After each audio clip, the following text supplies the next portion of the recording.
The Trail series is a pretty long one, with multiple arcs, each encompassing a handful of games and taking place across the continent of Zemuria. But every journey needs a first step, and for the Trail series, that is Trails in the Sky, and its story is told over the course of 3 games, the first 2 dealing with most of the plot of the arc, and the third more of a character piece, an exploration of the characters, their past, and setting the stage for the personal arcs they would embark on.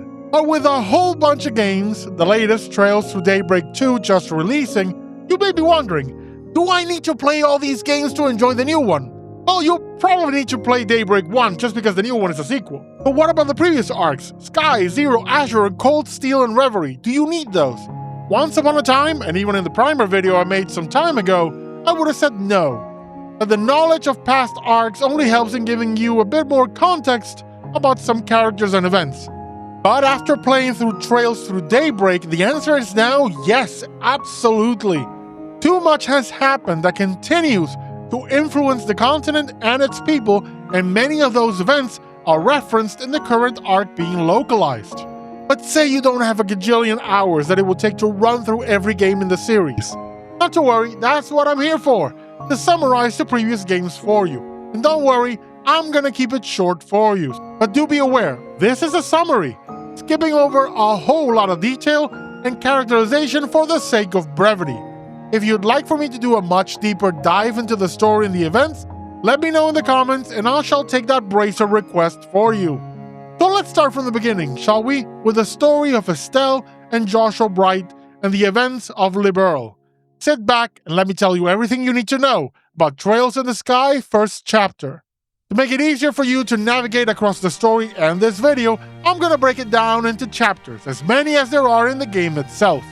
The game opens several years in the past, with the Exalted One, as I like to call him, Cassius Bright, getting back home to his daughter and bringing along a present, a wounded young boy who, despite his initial apprehension, would become Bright's adopted son. Fast forward to the present, where those 2 kids, Estelle and Joshua, are taking their test to move from trainees to junior bracers, aka full-fledged members of the Bracer Guild. Think of them as professional adventurers in the D&D sense. They're taking their tests under the supervision and tutelage of their mentor, Sherazard, aka Shera, who was once upon a time the apprentice to their father. The kids get the glamorous job of clearing out a sewer of monsters, but soon find themselves resolving a small crisis when a pair of dumb kids head off to the local monster-infested ruin, the Esmelas Tower. Estelle and Joshua find the kids, but end up needing a last-minute save from Cassius. After leaving their report to the local guild branch, something that's a recurring mechanic in the game, as that's how you get your quest rewards, the receptionist gives them a letter for their father, a request for help from a foreign branch of the guild. Cassius is pretty awesome, and they need some of that awesomeness. With the letter in hand, Cassius departs, and dumps part of his work on the kids' laps, which turns out to be a learning experience for them, green as they are on the job. One of the missions takes them to a local farm to deal with vermin. They set a trap and fight some monsters. Joshua votes for ending them, but Estelle and their client refuse, which leads to a nice scene of Estelle comforting Joshua through a bout of self-loathing, given that he coldly suggested killing. Next up is a mission from the mayor of Roland, their town, to go into the local mine and get a big gemstone they've just unearthed, to present it to the queen on her upcoming birthday. And yes, Liberl is a monarchy and everybody loves the queen.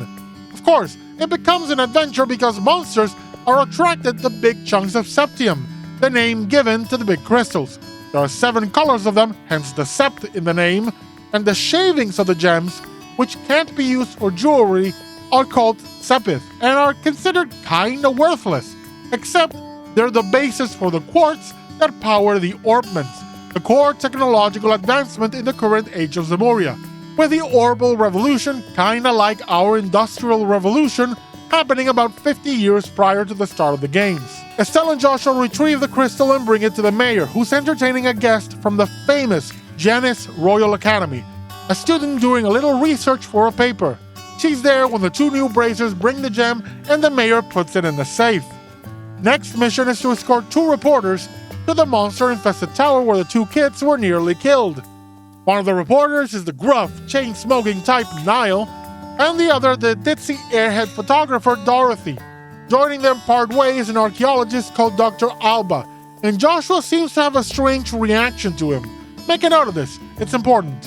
While at the top of the tower, Estelle and Niall have a chat about a string of burglaries taking place across the nation. So you know where this is going, right? Upon completing the mission, something bad happens. Of course something bad happens. The mayor storms into the guild and announces that the gem is gone, and would you believe it? The thief is the student who was there to see him put it into the safe. She's really part of a gang of sky pirates, and this is their latest booty. But together with Shara, Estelle and Joshua, follow the clues and clash with the pirates, who manage to escape but leave their prize behind. The two rookies are rewarded for their efforts, but get a couple of bombshells. The first is they have to leave and explore the rest of the country, otherwise there won't be a game. They need the recommendation letter from the other regions guilds to become senior members. And the second bombshell is that the airship their dad was on has disappeared and he's considered MIA. The next day, the juniors and mentor go through the checkpoint border cross between regions into Bosse, where they register at the local guild branch and get their first mission, to go and have a chat with a mayor, Maybelle, who has a request for the guild. The group find her at the local market, the most important landmark in the region. She's berating a couple of merchants for daring to jack up the prices for bare necessities like food. That's not the way the Bosse market operates. The mayor wants the Bracers to investigate the case of the missing airliner, but there's a complication. The army's in charge of the investigation, and the man leading them is General Morgan, who hates Bracers with a passion and has so far stonewalled them. They head to the local garrison, and despite General Sunshine's attitude, they manage to grease the wheels enough to get involved. Here they also meet a new party member, Olivia Lenheim, a traveling bard from the Empire of Erebonia, who steps in with an over-the-top performance and a complete lack of shame to defuse a confrontation between Shara and the general. He accompanies the party on the way back to the city, at which point he heads to the local high-end restaurant. Continuing the investigation, the Bracers head to Ravenue, a mining village. Along the way, they meet a Bracer with a big sword and spiky red hair, Agate Krosner, the Heavy Blade, though he's not named just yet. In the mines, they find the missing airliner and fight some of the bandits, but once again they make their escape. The airliner is empty, not a passenger in sight. As they exit, they find themselves surrounded by soldiers, and General Morgan, of course, declares them in league with the bandits and arrests them, forcing the mayor to intercede, show him a new one, and make him release them. While in prison, they meet Olivia once more, who's been put in there after drinking a bottle of wine worth about 1 million mira, the world's common currency. They also learn one of the reasons for General Morgan's animosity, and it's because of Estelle's dad, Cassius, who was Morgan's protege and a high-ranking official before he left the army to become a Bracer at the end of the war some 10 years prior. The mayor's support gets them out of prison, but the army is still making things hard for them, leading to a confrontation with officers on the streets of Bosse. Before a fight can break off, Colonel Richard of the Intelligence Division and his second-in-command, Captain Amalthea, step in, make the soldiers apologize, and remind them that the guild and the army are allies. They learn the bandits had been seen near a certain inn outside of town, so the group heads there, with Estelle passing the time fishing and then having a touching moment with Joshua, while Olivier is developing cirrhosis from trying to keep up with Shara's drinking. Night falls and the bandits arrive, talking about how this kidnapping business is not their style and how their leader and sibling has been acting weird. Then a group of masked mercenaries approach on a boat and share information regarding the ransom money. The Bracers then smuggle onto the bandits' airship and get Ubered to their base, where they proceed to kick some bandit booty, find the passengers, discover Cassius was never on board the airliner, having in fact disembarked before departure, and then confront the Capua siblings, the 3 leaders of the Sky Bandits, soundly defeating them. Afterwards, their leader looks around confused, not knowing where he is, what's going on, and claiming no knowledge of the kidnapping. The bandits attempt one last escape, but they're quickly intercepted by the army, with General Morgan only giving the Bracers some part of the credit at Colonel Richard's insistence. Back in the city, they get rewards for fulfilling the mayor's request and receive their letters of recommendation from this branch, which means it's time to head to the next one to continue their journey to senior Bracer status. But before that, they receive a parcel originally meant for their dad, but with him missing, it falls to them. It contains a pitch-black orbment thing and a note from a man simply dubbed K to take the item to Professor R, whatever that means. And since black orbment is gonna come up frequently, I'll call it Orby from now on. After all is said and done, Shara leaves the party, heading back to Roland as they're short-staffed, and Olivier joins her, already kinda taken with her and wanting to see more of Liberl. During their flight, Shara catches Olivier talking to someone through what she thinks is a cell phone, but is really an artifact, a piece of ancient tech, and wants to know what his deal is, and he tells her he's something of an operative, but not here for anything nefarious. He just wants to meet and talk to someone, and from the clues he gives, it's Cassius. It's a new chapter and a new region, so you know how this goes by now. Estelle and Joshua head off to the border pass and must stay the night as they arrive pretty late. They meet Agate once more, and though he's still rude to them, he does give them props after helping him fight off some monstrous wolves attacking the pass. Agate splits early in the morning, so the juniors head to the city while enjoying the seaside view. Having lunch in Minoria Village, they meet a young girl wearing the same kind of uniform as the bandit from the prologue. She's looking for a small boy, but the pair hasn't seen him, so she leaves to continue her search. Not a minute later, Estelle bumps into the little tyke, who, though he claims to be looking for the young girl, takes the opportunity to steal Estelle's bracer badge. They follow him to the local orphanage, and thanks to the lady in charge, Matron Teresa, they recover the badge, make the kid apologize, and make fast friends with a young girl, Chloe. When they arrive at the city, the receptionist for the guild is out, so Chloe takes them sightseeing, showing them the best spots around town, including Ruan's famous Orbital drawbridge. While in the docks area, they draw unwanted attention from members of the Ravens gang. But before things can escalate, the mayor, Dalmor, and his aide, Gilbert, step in and shoo the miscreants away. Returning to the guild, they complete their registration and, after parting ways with Chloe, go to their swanky hotel room. That is, until the Queen's moron nephew, Duke Dunan, decides that mere commoners having this room is nonsense, and he will be taking it, kicking them out of their own room, with the Duke's valet apologizing profusely for his very punchable master. And when they're told there aren't any other rooms, Niall shows up with a safe and lets them shack up with him. That night, the orphanage burns down, the matron and the kids relocating to Minoria. Estelle and Joshua are given their new mission, figuring out what happened, and examining the crime scene to determine it was arson. Together with Chloe, they visit the matron and the children, with the mayor and his aide arriving soon after. The mayor offers Teresa part of the Dalmor family estate in the capital region, Grancel, for them to move to, leaving this mess behind. The matron says she'll think about it, and the aide, Gilbert, says the likely culprits are the Ravens gang. The thieving kid, Clems, overhears this and runs to Ruan to get all up in the gang's business. And just as they're about to hurt him, Estelle, Joshua, and Chloe arrive to make the save, guided there by Chloe's bird, who can somehow communicate perfectly with her. They beat the snot out of the Ravens, with Agate arriving after the battle to smack them around some more, seeing it as his responsibility being their former leader.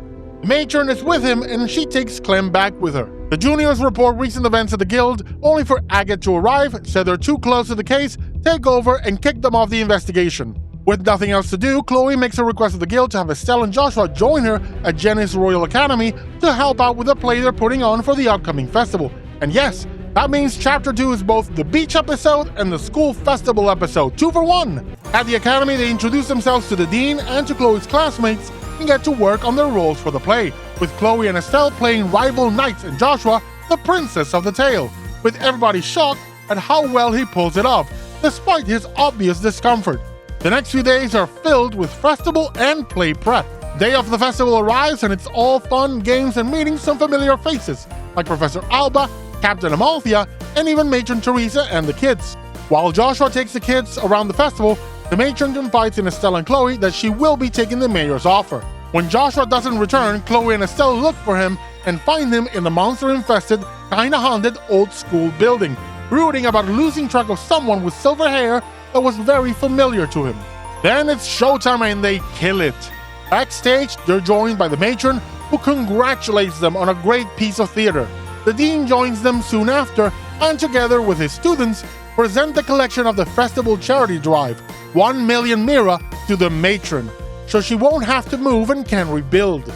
Unfortunately, the warm and fuzzy moment doesn't last, as the matron, the kids, and their bracer escort Karna are attacked on the way back to Minoria, the assailants knocking out both ladies and stealing the money. As soon as they find out, Chloe, Estelle, and Joshua book it for Minoria, and Joshua confirms the assailants use some form of sleeping agent on both of them. Agate arrives, takes over, and wants to go back to the scene of the crime to look for clues. But they don't have to, Chloe's birth friend Zeke appears, already knowing where the culprits were and communicating it somehow to Chloe. Agate is bewildered at the notion of how exactly this bird works, but the juniors insist they should trust the bird. They follow Zeke to the Ruan lighthouse where they find the members of the Ravens gang, but they're behaving differently and are way stronger than before, suggesting they've been drugged in some way. At the top of the lighthouse they find the real culprits, the masked mercenaries from before, and Gilbert, the aide to the mayor, who's really the man behind the orphanage fire, intending to remove them from Ruan so the orphanage doesn't lower the property value of the luxury vacation homes he intends to build. Similarly, pinning the whole thing on the Ravens means one less headache for them to deal with. A fight breaks out and the mercenaries are defeated, but in the face of potential capture, they shoot Gilbert in the leg and use the distraction to rappel down the building, with Agate in close pursuit. The juniors and Chloe take the captured Gilbert and Ravens to Menoria, where they're locked up inside the windmill with Karna watching over them. They inform the guild of the mayor's plot. Unfortunately, the rules of the guild prohibit them from interfering with government officials. But while the receptionist contacts the military, who can do something about Dalmor, he asks them to go to his house and confront him, if only to buy some time. Dalmor is entertaining a guest, Duke Dunan, who of course is all on board with the luxury beach mansion and promises to give all the money in the world, berating his valet when the older gentleman reminds him that the queen gave explicit orders to not spend any amount of mira without authorization. Dunan believes he's the next king, so it's his money in the end, so he doesn't need to worry about the little details. Now, why would this moron think he's next in line? Make note of this too.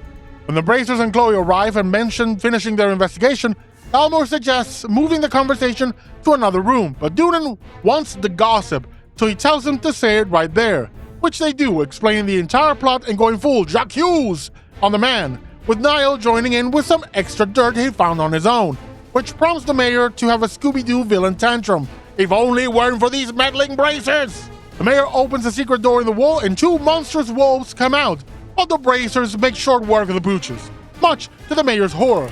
But before they can move against him, he pulls out an artifact that completely immobilizes them. He approaches them with gun in hand, about to shoot them, but remember Orby? Well, it triggers, generating a wave that shuts down the mayor's artifact, forcing the man to flee, to kickstart the big boat police chase, which is interrupted when the airship jet of the Royal Guard, the Arsail, swoops in and stops the mayor in his tracks. On the ship is Army heartthrob Lieutenant Julia Schwartz. Joshua wonders how they managed to get here so fast, and Chloe just looks away, hinting at her part in all this. The mayor is apprehended, but much like the leader of the bandits, he can't seem to remember anything that's happened, from the arson to the attempted murder by Good Boy of some Bracers, a student, a duke, and his valet. After the ship lands in Ruan, Colonel Richard and Amalthea show up, as they were the ones the receptionist actually contacted. The colonel, as head of the intelligence division, suggests taking custody of the mayor and continuing the investigation, and the lieutenant agrees. Estelle does pick up on some weird glances the colonel is giving Chloe, but everyone else thinks she's wrong. She's not. She's really on point, but that's something for later. Back at the guild, they get their pats on the back, get their letters of recommendation, and learn that Agate is still in pursuit, and that going after the mercenaries in the first place was a job left to him by Cassius. And in the obligatory Cassius is awesome moment, Estelle learns that it was her dad who got Agate to turn away from gangs to being a Bracer. Next for them is to take Orby to the technological hub of Liberl, the next region over, Zeiss, ending this chapter. But not before a nice cutscene where Agate catches up to the mercenaries from the lighthouse, fights them a bit, and then is confronted by their leader, who plays with him long enough for his men to make their escape. Next day, the Bracers and Chloe head off to the border pass to Zeiss, saying their goodbyes before the juniors leave the region. As they do, Lieutenant Julia approaches Chloe, gets her reported on what transpired, wonders if Zeke has been a good escort, and tells Chloe it's time to go, with the young lady commenting on how she wants to go by the academy to say her goodbyes. On their end, the Bracers navigate through the monster-infested tunnels to Zeiss, encountering the littlest girl genius, Tita, there to fix up some orbital lights to keep the monsters away from the main road. Being as she's about 11, Estelle and Joshua decide to join her in her task. Tita finds monsters crowding around the busted light and fires at them with a cannon. Let me say that again. This 11-year-old pulls out a hand cannon and fires at the monsters. Problem is, that only annoys them, but Joshua and Estelle intervene before she's in real danger. Once the light is fixed, they continue on, the tunnel leading to the lower floors of ZCF, or Zeiss Central Factory, the heart of Orbital Tech and Liberal and the Zeiss region. So much so that the head of the factory, Mr. Murdoch, is the acting mayor. Tita takes him to the first floor and the entrance, then goes back to work, while the juniors head out to register at the guild, along the way marveling at the Orbital Tech in use around the city, such as escalators. When they ask, the receptionist tells them that Cassius is not here, but gives them a letter of introduction so they can talk to Murdoch, who welcomes them with open arms, and in another moment of Cassius is awesome, Chief Murdoch tells them he considers their father his benefactor and sings his praises. Estelle and Joshua share what they know of Orby with him. Murdoch takes a look, tells them all the ways this doesn't look like any orbment he's ever seen, and when they mention the name Professor R that was on their note, he points them to the famous Professor Russell, the man who brought orbments to Liberal and one of the disciples of Professor Epstein, the man who invented orbments in the first place. And to help in getting them to his house and make the necessary introductions is none other than Tita, the professor's granddaughter. They meet Professor Russell, who ignores them as he's in the zone with his latest experiment. But once he's back to reality and a meal later, he puts Orby in a big scanner thing, triggering the item, which causes a massive blackout across the entirety of Zeiss. The professor calls this the orbital shutdown phenomenon, as in Orby completely negates all orbital energy in the area. We're gonna call it the blackout to make it easier. Murdoch arrives, visibly peeved, as this is not the first time he's had to deal with the fallout of the professor's experiments. Only a city-wide full blackout is a new level. The following morning, the professor has moved his experiments to the ZCF workshop, but is running into a little problem. All his tools are orbital powered, and the moment they interact with Orby, they shut down. So he needs the party to get a combustion engine and the gas for it, learning the finer details from Capo, ZCF's resident orbital computer, used primarily for data processing and analysis. The gas is the easy bit. It's in the building, but for the engine, they need ZCF's maintenance chief, who's out doing some work for the nearby military base, Fort Leiston. Fortunately, they find his ship docking at the airport, and he hands the engine over, with Estelle somehow being able to carry it, despite the in-game model showing it to be quite large. Estelle is beefy, I suppose.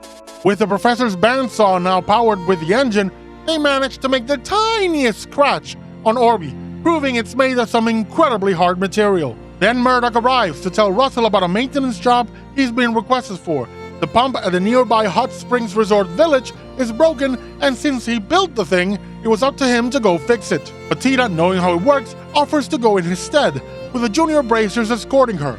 So now it's time for the Hot Springs episode. Elmo stinks. No, not that Elmo. The town is called Elmo, and as a hot springs place, there's a lot of sulfur in the air, so town reeks of rotten eggs.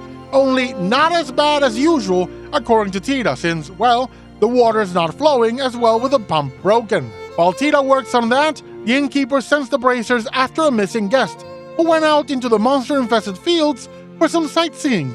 Of course, it's ditzy, oblivious photographer Dorothy, and after saving her from a pack of beasts, they escort her back to Elmo, at which point Tita has already finished her work. Their good job gets them a free stay at the inn for the night. Tita and Estelle use the women's hot spring and have some interesting and personal conversations, leading Estelle to start to question the way she views her adopted sibling. This is a coming-of-age story after all. Estelle becomes flustered at her own feelings and decides the best thing to do to calm down is to head to the outdoor spring, not knowing it's unisex. So she runs into Joshua, screams in surprise, and naturally, she deems Joshua the guilty party. This leads to some sibling bickering, which makes Tita jealous, as she's never had a sibling to fight or make up with. So the junior bracers decide then and there to kind of adopt Tita, telling her from now on they're her older brother and sister, in a very touching scene. On the way back to ZCF the next day with Dorothy, they run into a mountain of a man asking for directions to Elmo, but more about him later. There's something far more pressing to talk about, and that's ZCF on fire, or at least smoking. Everybody's gathered outside except the professor, so Tita and the bracers head inside to look for him and find he's missing, along with the central processing unit for Capo and, oh yes, Orby, while the entire place is filled with smoke from what Joshua claims might be smoke canisters. Agate appears, and after the obligatory Agate is a jerk moment where this monster makes Tita feel bad, they get to work, dismantling the smoke bombs, clearing the air, and then they witness the masked mercenaries taking the professor with them on the elevator. Running down the stairs, they exit ZCF, but the professor is gone, and Murdoch tells them no one has seen him, only that some royal guards went in, then came out with, essentially, a duffel bag. 3 guesses where the professor is. They meet with the chief in his office to get as much detail as they can, at which point Captain Amalthea shows up to take over the investigation, suggesting the bracers drop it, but Agate stonewalls her. She does take Dorothy's photo quartz, aka film roll, into evidence, the photographer having snapped a picture of the culprits. Without any clues, they return to the guild, where Professor Alba tells them he saw the mercenaries at the local monster-infested tower, Carnelia Tower. Tita wants to come with, but in another Agate is a jerk moment, he shuts that down, the mission being too dangerous to have a preteen with them. Joshua agrees, and Estelle is forced to admit it's true, all of it making Tita run away in tears. You monsters! At the top of Carnelia Tower, they indeed find the mercenaries as they're loading the professor onto their small airship. The bracers come this close to saving Russell, but then Tita arrives, fires a shot at the aircraft, and gets herself in the line of fire, with Agate Kevin Costnering her, getting shot in the process. The mercenaries make their escape. Agate is beyond angry and slaps Tita, but then delivers an awesome stand-up-for-yourself kind of speech, which balances out the slap, but just barely. I'm watching you, dude. They run into the human boulder again. This is Zinn, a bracer from the Republic of Calvert, who notices Agate is not doing so hot. The bullet that struck him likely laced with something. So he faints and is taken to ZCF's clinic to recover. Problem is, the only medicine that could help him is stocked by the church, and they've run out of ingredients. So the bracers and Tita head into the monster-infested tunnels to a branch filled with Teenage Mutant Ninja Penguins, and get what they need. With it, they stabilize Agate's condition, and Tita remains at the clinic overnight to care for him. Zinn leaves for the capital, Grancel, in the morning on some official business, with Estelle and Joshua left to figure out the kidnapping. At the guild, the receptionist, Kilika, says something's off with the army. They're not responding, and all the checkpoints placed for catching the kidnappers have been lifted. Then Dorothy arrives, complaining that the army hasn't given her the photo quartz back. She even went to Fort Lyston to complain, but got turned away, so she snapped a picture of the base, and wouldn't you know, you can see the mercenaries' small aircraft heading into the fort. Joshua says there could be an explanation for it. There isn't. So he proposes they head to the fort and just ask. They meet the man in charge, Major Sid, and he plays dumb about the whole thing. And from the look on his face, he's either constipated or something funky is going on. As he retires back into the fort, the orbital gate malfunctions, and someone mentions a certain phenomenon, aka the blackout, telling the bracers all they need to know about who's keeping the professor. Still, bracers can't interfere with the military. It's in their code, but they can bypass it if civilians are in danger. And with Murdoch's official request for them to rescue Professor Russell, and with Tita and a newly recovered Agate with them, they infiltrate Fort Lyston aboard the ZCF aircraft heading there for regular maintenance. Sneaking around, they look through a window and find the professor with his captors, Colonel Richard and Captain Amalthea, who are joined by Major Sid and Second Lieutenant Lawrence, aka the leader of the mercenaries, who in truth are the Intelligence Division's Special Ops Squad. The Colonel is forcing the professor to find out how to activate Orbi, now given its proper name of Gospel. The professor expresses his disappointment in Richard, as he once served under Cassius in the army, and get used to this, cause a lot of stuff is related to Cassius Bright. Lawrence tells Colonel Richard they need to head back to Grancel as the quote-unquote White Wings have been caught, which pleases him greatly. So he takes the Gospel and leaves with his cronies, leaving Major Sid behind to handle Russell to keep him there until this entire affair is done. Major Sid gets shouted out of the room, at which point the bracers storm in, take out the guards, and get the old man out. But then one of the guards wakes up again, sounds the alarm, putting them on the run. As they look for a way out, they come to Major Sid's office, who instructs them to come in and lock the door, and explains he's not really with them, but Colonel Richard has taken control of the army, locking up anyone who dissents, including General Morgan. Not to mention his division has gathered dirt on all the corrupt officials, which apparently there are quite a few. They've pinned the kidnapping on the Royal Guard and had them labeled as terrorists, using Dorothy's photos as evidence. If the obvious coup plan is not yet obvious to you, let me spell it out. C-O-U-P. Coup d'etat. Major Sid opens the passage to the wall, and before the juniors leave, he tells them some of the background. How their father was a military hero, someone instrumental in turning back the tide against the Imperial invasion some 10 years prior during the 100 Days War. But it's clear that Estelle has never heard any of this. Once outside, Estelle and Joshua tell the Russells they'll look after them, keep them in hiding. But Agate says no, that he'll do it alone. After all, the intelligence division knows him well, having fought him for months, so he'll use that notoriety to draw suspicion away from the juniors, so they can still operate freely, get to Grancel, and fulfill a mission given to them by the professor, to meet with the Queen and bring her up to speed on everything that is going on. And to help with the mission, he gives them a full rundown of everything he's found out about the Gospel. The chapter ends with a cutscene showing Julia and Chloe on the run from the intelligence division, with Julia fighting off their forces to give Chloe a chance to escape. Not that she makes it very far, as she's intercepted by Lieutenant Lawrence and Colonel Richard. The final chapter is a hefty one, but let's do it. It opens with Olivier at the Erebonian embassy in Grancel, his friend Major Vander asking him why they're still in the country given the trouble that's brewing and the fact they didn't find Cassius. But Olivier says no, he's interested in seeing how this drama unfolds, confident that even without the legendary Cassius Bright here, his children will more than play their part. The juniors get the letters of recommendation in Zeiss, and though their first plan is to head to Grancel via airship, all aircraft has been grounded by the army, so it's business as usual, and they leg it for the border, finding themselves in a bit of a situation with the border guards, as the army has made it known that the traitorous Royal Guard have people with them disguised as bracers. So they're gonna be detained, but then Professor Alba appears and makes the save, claiming he's hired them to be his escort, and given his impeccable documents and references, including the Royal Museum, he gets them through the pass. On the road to Grancel, they come across a patrol who tell them to be careful and to stay away from the Irby Royal Villa, normally a place open to the public, but now HQ for the army in their pursuit of the terrorists. Make a note of this name, Irby Royal Villa. Once in the city, Professor Alba dips, and the juniors head into the branch to register, finding senior bracers discussing their next match in the ongoing martial arts tournament before heading out. Some familiar faces among them. The juniors finish their registration and bring the receptionist up to speed on everything that's going on.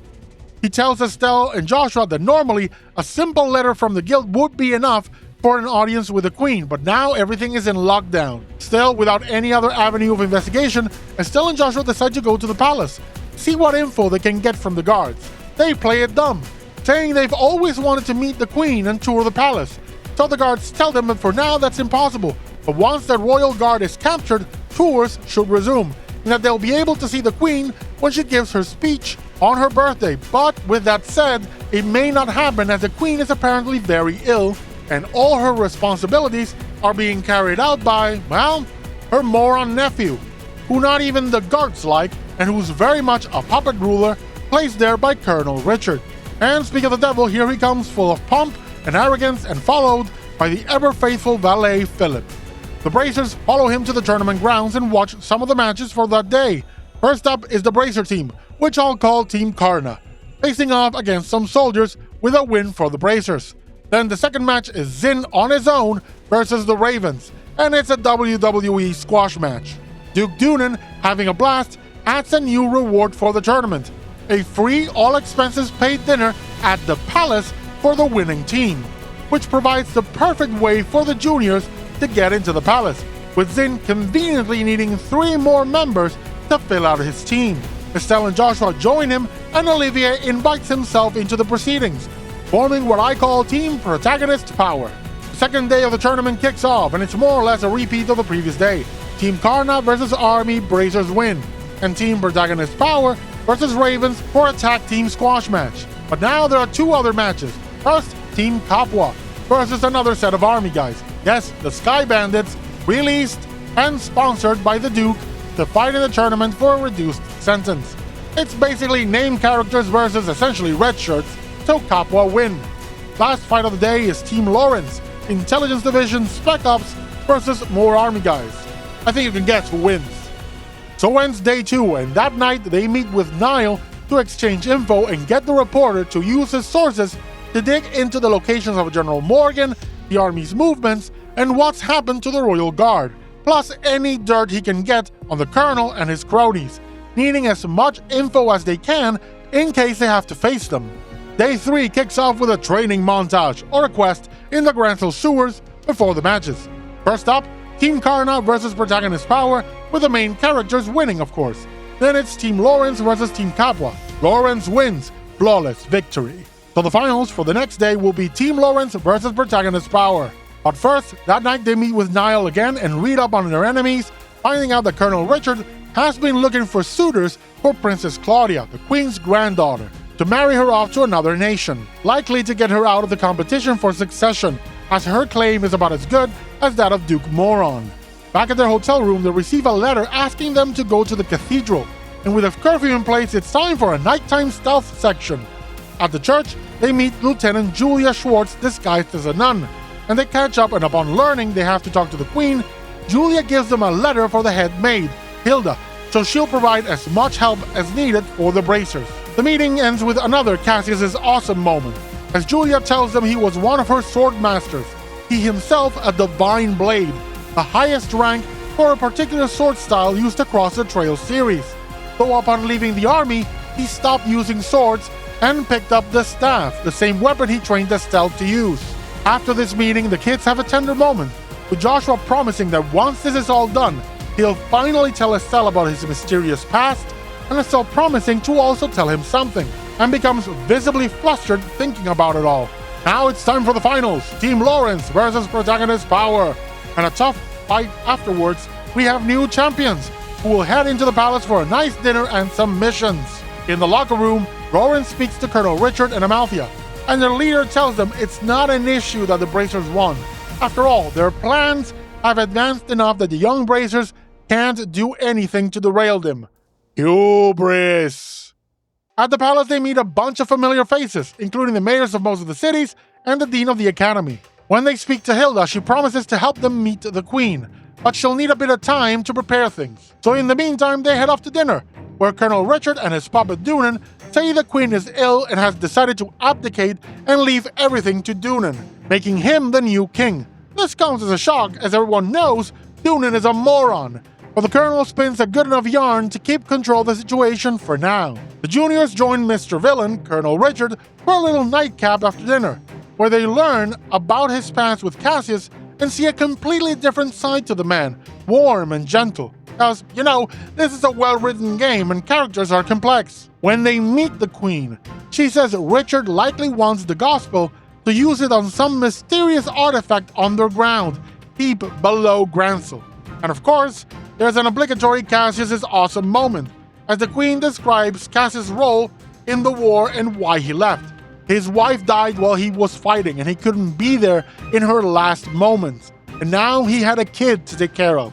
Feeling guilty for his and Estelle's loss, the Queen politely asks the juniors to exit the plot to get them away from danger, but they politely refuse. Seeing they won't be swayed, the Queen gives them instead an official request: to rescue those held by the Intelligence Division, Princess Claudia among them. She also gives them a rundown of what Colonel Richard's whole deal is.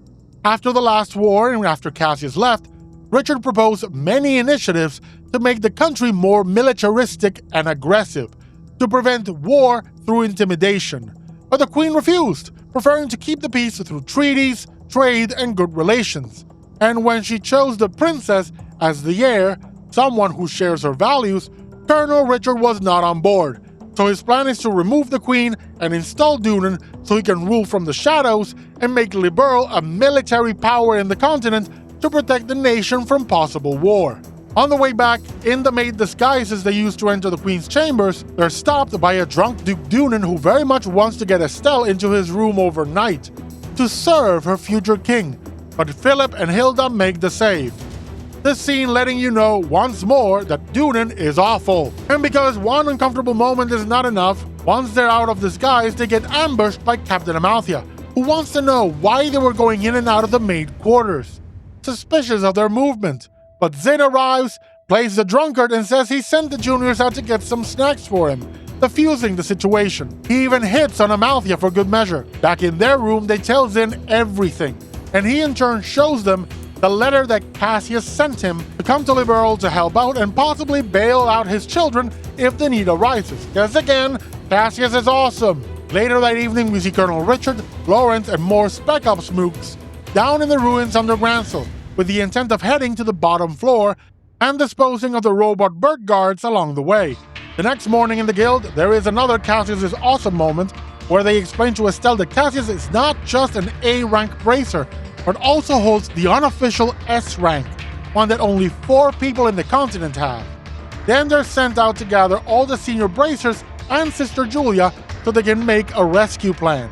They find Kurt in his hotel room having a rough time, as he's fighting off a strange bit of mental conditioning that altered some of his memories. In helping him, they find out he's the one who sent the package with the gospel in it, the K in the note, and that it was Cassius who told him to look into the intelligence division in the first place. So Cassius knew something was up, and Joshua has a feeling that everything seems to have kicked off the moment their father was out of the country, as far-fetched as it may seem. They can't find Lieutenant Julia, but she joins them at the guild nonetheless, having found out they spoke to the Queen, and tells them her men are in hiding but ready to strike. 3 teams are formed for the operation. The senior bracers will join Julia and some guards to draw the attention of the enemy, and then Estelle, Joshua, Zin, and some other guards will storm the place, with the guards fighting outside and the bracers heading inside and clearing the place out. The plan goes off without a hitch, and they rescue Princess Claudia, though she's just Chloe to her friends. But before they can celebrate, 2 intelligence officers come in and demand their surrender, holding General Morgan's granddaughter hostage. But it's not an issue because Shara and Olivia make their entrance and save the girl.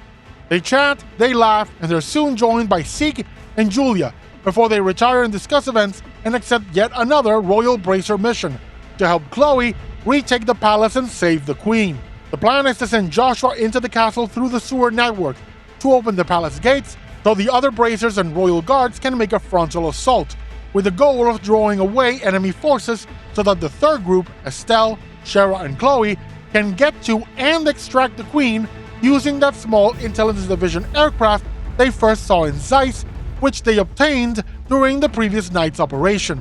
The plan succeeds, and Estelle's group lands on the terrace, facing off and curb-stomping Captain Amalthea and her forces.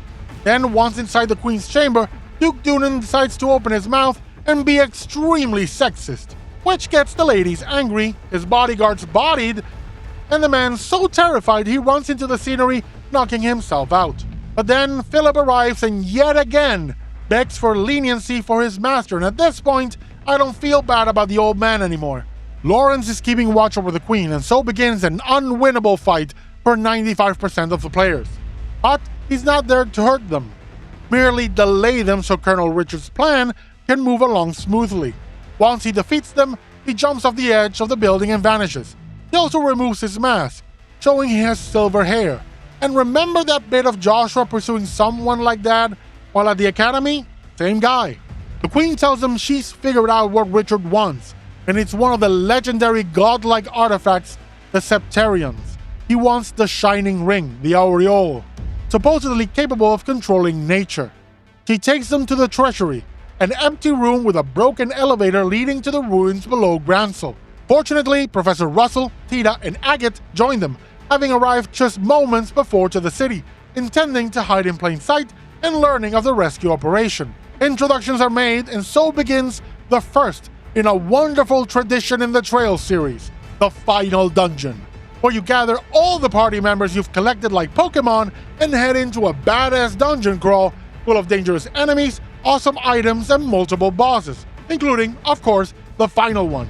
In this case, the ruins are filled with deadly robots, and first in their path is Captain Amalthea once more, now with a couple of chunky robots, but she gets her face smashed against the floor once again. At the bottom of the ruin is a large room with a strange console, a big door with a royal crest, and 4 strange pillars with colors matching those of the towers found across Liberl.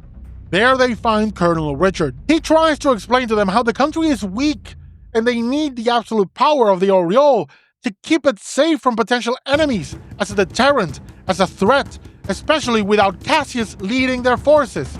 But in the culmination of this first chapter of her coming-of-age story, Estelle delivers an impassioned speech where she refutes his claim, saying her dad might have contributed, but he didn't do it alone, that the war was won and peace restored because people worked together to make it happen, and would do the same if war broke out again. The colonel is moved, but not deterred.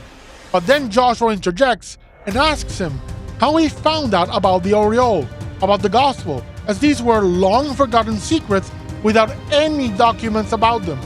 In other words, things his division could never have discovered. He angrily replies that he doesn't need to answer, but Joshua tells him no.